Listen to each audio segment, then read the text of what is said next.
Well, hello everybody. Welcome to, I guess you can say it's my first podcast. I don't really know what I'm calling it yet, but I guess I can figure that out as time comes.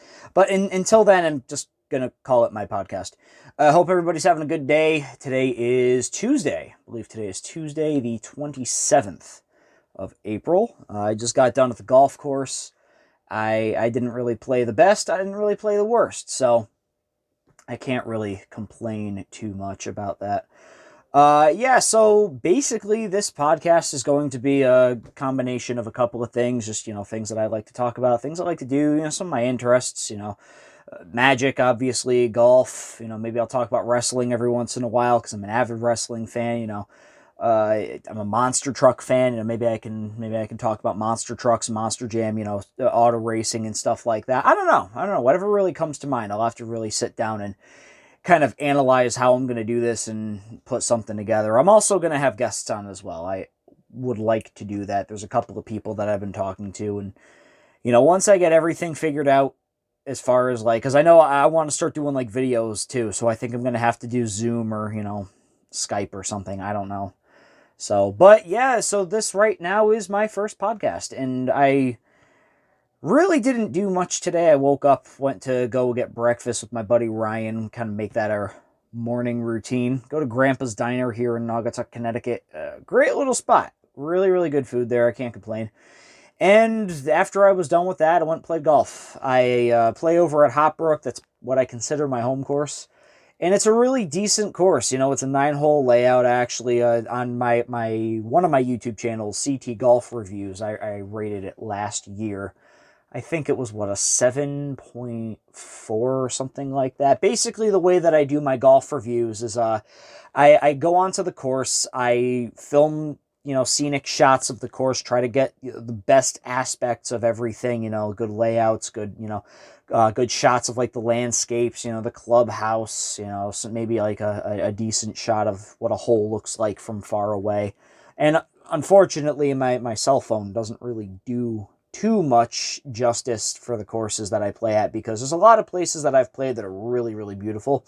And there's a lot of places that I've played that really don't have much to see, but I try to capture everything. But then again, so what I'll do is I'll put it together in a video. I'll film myself playing the course, and me not being a pro or anything, I don't really play the best. And I notice that when I film myself, I play even worse, but it's okay because I'm not a pro. When I tell people right off the bat, I'm not a pro, I just go onto the course and I give it an honest rating. I tell people about my experience. I talk about what I liked, what I didn't like, what I would change, different things about the course that maybe other people don't take into consideration when they're playing. And then I rate it from 1 to 10. So kind of like what Barstool does, rating pizza from 0 to 10, but he uses decimals. I use decimals when I play, the golf courses, because if you play so many of them, you can only have so many 6s, so many 5s, so many 7s.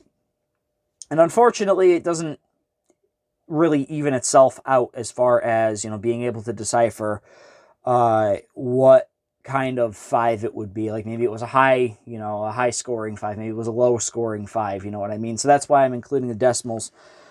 But you can go and check it out, CT Golf Reviews on YouTube. It's easy to find. It's a golf ball with a spade in the center. It says CTGR. So, but yeah, so I played fairly decently today. I didn't really do too well on the first hole, but then again, I never do. You see, the first hole of Hopbrook, it's one of those things where it's a par 5, and you hit the ball a decent amount, maybe 310, 315 yards, and then you're going to have this lake in front of you that you got to worry about. But the problem with the hole is the green is just so damn difficult. They call it their Augusta, and I can understand why, because it's literally the green's fast, and it's got this drop off at the front, and depending on where the hole is, it's impossible. I usually hit the green and I pick up and give it a 10.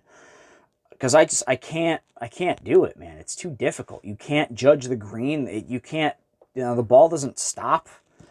It gets to the point where, depending on where the pin is placed, if the pin's placed in the front of the green, like near the fairway, forget it. It's a lost cause. And I've seen fairly good players play that hole, and they can't do it. You know, the ball will roll off and they're like, you know what, fuck this. So I've seen plenty of guys give up on that hole, but the rest of the course is fairly decent. You know, you got some decent par fours, par threes. There's only 2 par threes on the course. There's 2 par fives, and the rest are par fours. One of them is drivable. Actually, 2 of them are drivable depending on the wind.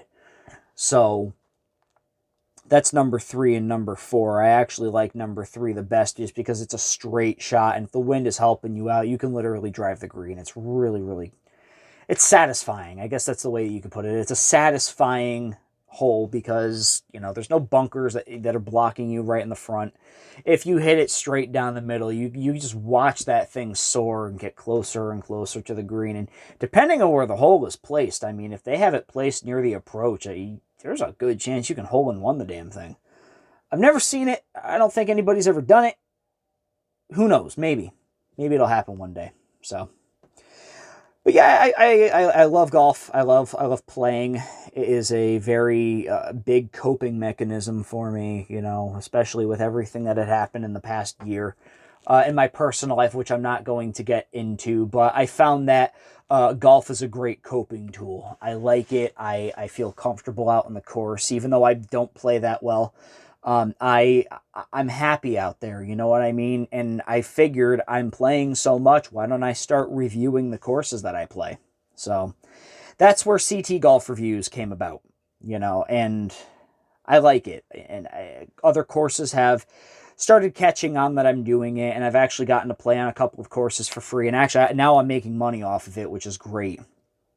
So check it out, CT Golf Reviews. And you know, everybody who knows me knows that I'm a magician. I do magic full-time. It is my full-time job, and I am absolutely proud to say that. I love doing what I do. I love the you know, the spontaneity of it. I guess spontaneity. I like how random it can get. Like, I'll do a gig at a restaurant, and then from that gig I'll book a thing at a farm, and then from the farm I'll book a thing at a dinner party. You never know as a performer where you're going to end up performing, because there's no real telling. And when you have different specialties, like, you know, my expertise in magic is close-up magic at restaurants and, you know, social gatherings and corporate parties. I feel very comfortable doing card tricks in front of, you know, groups of people.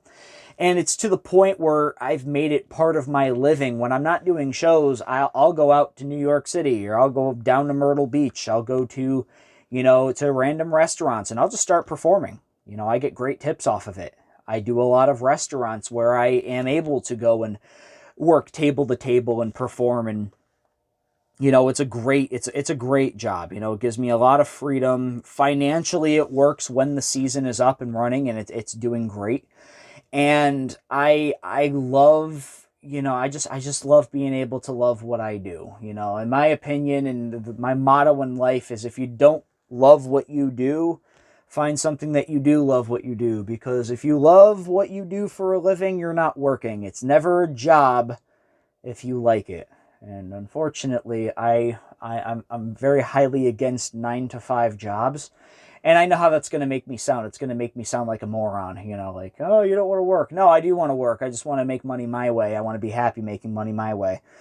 And unfortunately, you know, with me doing this for a living and everything, I haven't really gotten all of the support, but the people that support me, you know, they know who they are, and I do greatly appreciate it. So, but magic is really cool. You see, I've been able to, how I started doing magic is how can I explain it in detail? I first saw an episode of Criss Angel on television. Everybody knew who Criss Angel was at the time. He was literally a household name. He had Mind Freak, his television show on A&E. And my mom called me into her room, and I saw him. I physically saw a man walk on water across a pool in Las Vegas. And I decided, that is what I am doing for the rest of my life. I don't care. I saw the women he was getting, the money he was getting, the cars he was driving. He was living luxuriously, and he obviously loved what he did. And I was very sick at the time. I had been diagnosed with ulcerative colitis when I was, 15 or 16 years old. I think I was 16 when I got diagnosed with ulcerative colitis. For those who don't know what ulcerative colitis is, it's basically where you have ulcers that grow in your intestines due to stress-related, problems. And some of it's dietary, but the doctors told me that a majority of my stuff was stress. And, I always got that excuse from, family and friends like, hey, what are you stressed about? You got nothing to be stressed about. You're not working, 40, 50 hours a week. But when you're in high school and you're getting bullied all throughout middle school and all that, it kind of takes a toll on you. No, I lied. I was 13 years old when I started doing magic. I was 13 years old when I started doing magic, which means I was 15 when I got diagnosed with colitis. So, age 13, I see Criss Angel on television. I start looking up magic. Like my stepfather had this big encyclopedia set that he was really, really proud of. He would never use Google. He would always use the encyclopedias. And in these encyclopedias, you had different, like if you looked up magic, they taught you like 2 or 3 magic tricks that you can do. And it was in one of those tricks, which basically gave me the idea of how certain things worked, and it kind of explained, the history of magic and how it was found and everything. I started learning card magic, and I went to the dollar store. You can get a Svengali deck and a stripper deck and a mental photography deck at the dollar store. But the problem is I didn't know how to use any of them because they would never come set up. You know what I mean? Like the the invisible, it was called the invisible manipulation deck or something like that. That was at the dollar store. And it was a mental photography deck where half of the cards had blank faces and half the cards had blank backs. There were short cards and long cards. And unfortunately, because I didn't know how to set it up, I didn't know what it did, I was just going off of the instructions that came with this deck. And it was like, yeah, you can have somebody pick a blank card and try to read their mind, and there would be nothing there. And you say, oh, well, you're not thinking of a card. And then reveal it blank, which obviously is not the trick. It is not how you do the trick. The only thing that was remotely close in accuracy with any of those books was the stripper deck. The stripper deck was the one that was relatively close because it was a regular deck of cards, only, it was tapered. They actually called it the tapered deck. Because I guess the word stripper is too PG-13, So, but I started getting these dollar store magic tricks and learning how to do them. And at the time, my grandfather was very sick. So I would show him magic tricks in order to, cheer him up. He was dying of cancer. And, I showed him a couple of magic tricks and he was impressed. And he basically told me to keep going. He said, if this is what you like to do, try to make something of it. And ever since then, I have been trying to. When my grandfather passed away, that is when I decided that this is what I'm going to do for the rest of my life. I'm going to dedicate my magic in his honor. And I was incredibly bullied throughout high school because of it. Or not high school, middle school. I was incredibly bullied. They used to call me Magic Boy and throw things at me, and I would be performing. They would slap my cards out of my hands, and it was just nonstop. All because a girl thought I called her something that I didn't call her. But we're cool now. We reconciled everything. We're good. But middle school life was hell. And you know what? To be fair, I can't really blame them too much. They didn't know what was going on. They didn't know that my grandfather had passed away. They didn't know that I was going through a lot of mental stuff. I mean, that summer, I got checked into a mental hospital. I tried killing myself the day after I graduated high school. Or not high school, 7th grade. The day after I graduated 7th grade and was going to move on to 8th grade, I was sitting in my closet because I was just so mad. Father's Day had just passed. My father didn't want to do anything with me because he had to work. Which, my father and I have had a pretty rocky relationship, but I'm not going to get into that. But I literally sat in my closet, wrapped a cord around my neck, a TV cord, and tried to kill myself. My mom caught me, and I got shipped off to the hospital in the psych ward, and it was there when I really started to understand, my purpose. Because then I started going to everybody who was in the psych ward, people who tried killing themselves, people who overdosed, people who were just, mentally not there. And I would do magic for them, and I would see the smiles that I was putting on their faces. And it felt great. But my mom didn't want me doing magic. My mom tried telling me that I wasn't allowed to watch Criss Angel anymore because I would try to emulate some of the stuff he did. I would try to, like, wrap myself up in belts and ropes and stuff and jump into the pool and try to escape everything. And, she just didn't want me watching magic. She didn't want me doing it. So, come high school, I start doing magic for the seniors, for the football team, and I am automatically the popular kid. Like, I didn't realize I was the popular kid until I couldn't eat lunch one day because I was literally being dragged around table to table. Yo, Magic Man, show me a trick, Magic Man, Magic Man. That was my nickname, Magic Man. Nobody even knew my real name was Chris, but, Magic Man. But hey, it was awesome. I loved it. I'm an attention whore, so I absolutely loved it, It was throughout high school when I got diagnosed with my ulcerative colitis, so I was actually in a lot of pain while I was doing a lot of my things. That's when I had started doing shows. That's when I had started doing, performances. I had done the talent show that I had lost twice, which I think is bullshit, but that's just me. I actually still have video footage of the talent show that I did in 2011. And I personally think it was a great fucking trick, if you ask me. I get put in a box. Next thing you know, the box collapsed, and I'm in the back of the audience. How do you not fucking win a talent show doing that?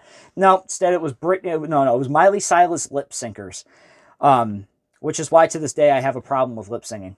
I don't like it. I think it's bullshit. So, but yeah, so after the talent show and, being able to perform in front of basically a packed theater, I was like, this is what I'm doing. I don't care what anyone says. My mother was against it. She did not want me doing magic. She wanted me to go and, find the evil words for me, a real job. Those are the two words that you never say in front of me. Get a real job. That to me, that's an insult. To me, telling me to get a real job is literally the equivalent of going to a Bruce Springsteen concert and telling him he can't sing or play guitar. Because that is a slap in the face. All right, that is a slap in the face to everything you've ever tried to do in your life, everything you're trying to accomplish. You're trying to make things better for yourself. You're trying to do something that makes you happy in life, and other people are telling you that it's not good enough. You should just go out and work for another guy. Fuck you. So... But the end of high school, I started putting together a television show that I was going to pitch to the statewide public access network. And I actually was able to get it aired, and it was called Don't Blink. From there, of course, I was proud of this thing. It was 10 episodes of me doing street magic, but the quality was so bad. Like, the camera guys that I had, I love them. One of them was my cousin. Another one was my friend Matt. But the quality on the show was just so bad, man. It's like I watched it the other day and I was cringing. Like it was to the point I was roasting myself on TikTok watching this thing. And people are like, "Oh, don't take it so hard. It's a stepping stool. It's a learning tool." I'm like, "No, fuck you. It's a horrible magic special." Like I was blatantly copying Criss Angel's magic tricks. Like shit. It wasn't until I started going out to New York City when I was really able to find myself. I was able to really discover who I was as a performer. And I can tell you right now, I was not Criss Angel. I was not David Blaine. I was not Penn and Teller. And I had to realize that the hard way because, people were telling me, hey, we've seen this stuff already. So I started to figure out what I like to do, what kind of tricks I like to do. I'm a master at card tricks. In my opinion, I think I'm the best at card tricks out of everything that I do. I'm not saying I'm a master like I'm the greatest ever, no. As far as my expertise goes, I would say that my top expertise is card magic. My second expertise is probably cabaret style shows. My third, the third of the list is kid shows, and the fourth is like, mentalism and stuff, But close-up magic is my expertise. It's what I do the best, I love it. I love watching the reactions, and it's also why I consider David Blaine's first magic special to be the best that had ever come out. It was because he basically showed you guys, the audience, what us as the magicians see, which is the reactions of the audience. We do the trick. We don't care about the trick. We've seen it a million times. I want to see what you think of the trick. I want to see how it affects you. I want to see your mind get blown and react the way that you do. That's the magic. To me, that is magic. It's not the trick. Guys, understand something. Magic is nothing more than props and illusions, okay? Everything that we do takes practice. Everything that we do takes rehearsal. It takes, memorizing scripts and stories. Well, I mean, I don't memorize scripts, but I mean, like, I can basically figure, this is generally where I want the pattern to go, so I kind of just wing it and go along with it. That's, background in professional wrestling. As a manager, I know how to shoot from the hip. But, what we do is literally just we buy the shit and we show you the shit, The magic is how you guys react to it. I could care less about a 2-card Monty routine. I can care less about an ambitious card routine. I can care less about a shrinking deck. But when I see somebody's eyes widen and they literally for that split second think that they just saw a miracle happen, that right there is the magic. So when I started going out to New York City, I learned how to market. My friend Pete of Pete and Chris Amusements, who are 2 very good friends of mine, Pete taught me how to market and how to talk to people and how to book myself. So I took those skills that he taught me, went out to the city and started getting close-up gigs at restaurants and bars and nightclubs. And that's how I was able to meet celebrities like Wiz Khalifa and the Impractical Jokers. And I was able to do things for Howie Mandel and the cast of The Voice. I met Hugh Laurie on the streets, and yeah, I was able to learn how to be a street performer, how to have that charisma, how to have that attitude. Granted, I was doing festivals and stuff beforehand, but I don't feel like I was anywhere as good as I am now until I went out to New York City, which is the biggest entertainment capital of the world. And I really had to prove myself because that's how I ate. I was living on streets, I was living on subways, I was living on park benches down in Coney Island, which, when I was living in Brooklyn, I was in Coney Island. Every once in a while, I would crash over at my buddy Troy's place, who's a very, very talented, gifted, and very funny comedian. But, I would go over there from time to time, but the rest of the time, man, I was on subway streets. I was, subways and on the streets, and, everybody's like, oh, well, you were homeless. How could you be homeless? And I tell people, I say it was the greatest experience of my life, because if it wasn't for the fact that I had complete and total freedom to do whatever I wanted, I wouldn't have been able to perform for Penn and Teller. I wouldn't have been able to perform for, Aaron Raven from the Supernaturals and, Phenomenon. No, Supernatural was another show.